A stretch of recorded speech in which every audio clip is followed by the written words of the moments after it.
भारत की स्वदेशी रक्षा क्षमताओं को मजबूत करने के लिए और स्वदेशी औद्योगिक क्षेत्रों को बढ़ावा देने को लेकर के अब ईस्टटेक का रांची में भी आयोजन होने वाला है। आपको बता दें, इन चीजों को लेकर आज केंद्रीय राज्य रक्षा मंत्री संजय सेठ ने एक प्रेस वार्ता कर इसकी जानकारी दी। साथ ही उन्होंने कहा कि इस तरह के आयोजन से जो है राज्य नहीं बल्कि पूरे भारत में जो है रोजगार के एक नए अवसर प्रदान होंगे और साथ ही इनसे नई जानकारियां भी लोगों तक पहुंचेगी।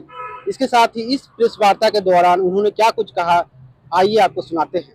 पहली बार झारखंड, बिहार या ऐसा करो कि किसी बी क्लास सिटी में ये ईस्टटेक डिफेंस एक्सपो 17 से 19 सितंबर तक खेलगांव में होने जा रहा है।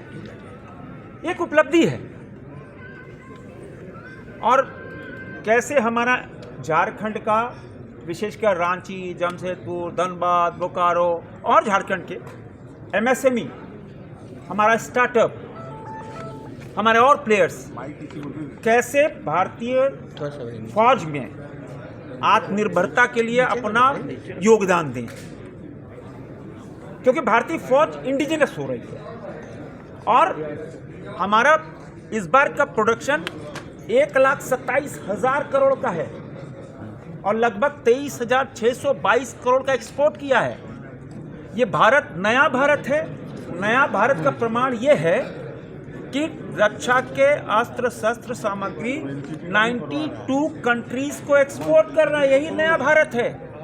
प्रधानमंत्री नरेंद्र मोदी जी का जो संकल्प और हमारे आदरणीय रक्षा मंत्री राजनाथ सिंह जी का मोटिवेशन, उसका प्रमाण सामने है।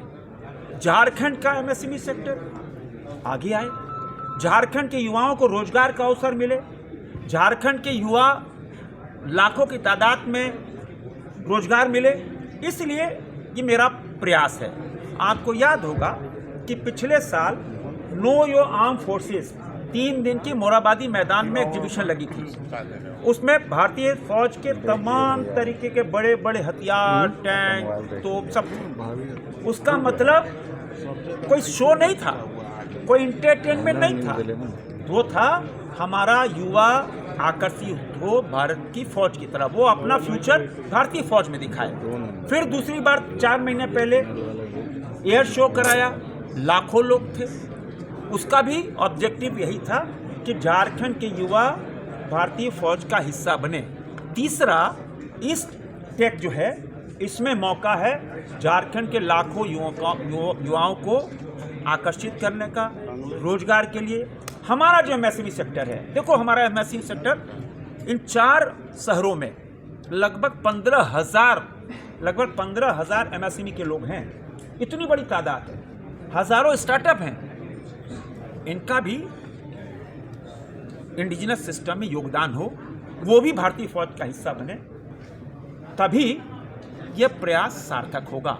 और यह जो 3 दिन का ईस्टटेक होगा, ये खेलगांव में होने वाला है और बड़ा आयोजन है। और भारतीय फौज तो दुनिया की आन बान, कहते हैं ना, दुनिया मान चुकी है ऑपरेशन सिंदूर के बाद, ऑपरेशन महादेव के बाद दुनिया मान रही है। अरे भारत की फौज इतनी पराक्रमी और अपने इंडिजिनस सिस्टम से, स्वदेशी हथियारों से कुछ ही मिनटों के अंदर उनके एयरबेस, उनके आतंकवादी को अड्डे नेस्तनाबूद कर दिए गए। और परिणाम देखो कि जो 3 आतंकवादी शामिल हैं उनको भी काम तमाम कर दिया गया। यह है भारतीय फौज।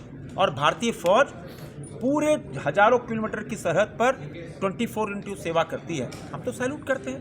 तो ऐसा सिस्टम, और हम कह सकते हैं कि ये सौभाग्य झारखंड की जनता को मिलने वाला है सितंबर महीने में। और एक मौका है यहाँ के एमएसएमई सेक्टर को आगे आकर इसको इंडिजिनस को और मजबूत करें।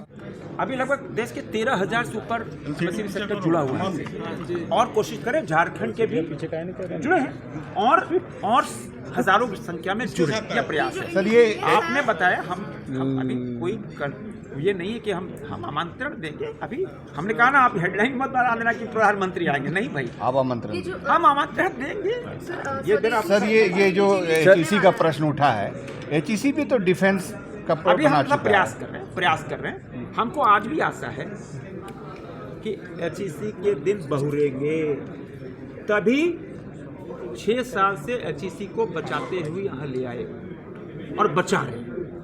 हमारी मेहनत, हमारा पसीना हम लगा रहे हैं कि एचईसी को बचाए और बचाए। हडल क्या है सर? आपने कहा हडल सर। अब चलता है, पुरानी मशीनें हैं, अब भाई 60-65 साल की मशीनें लगे हैं। जो हमारे शिक्षा मंत्री हैं झारखंड के,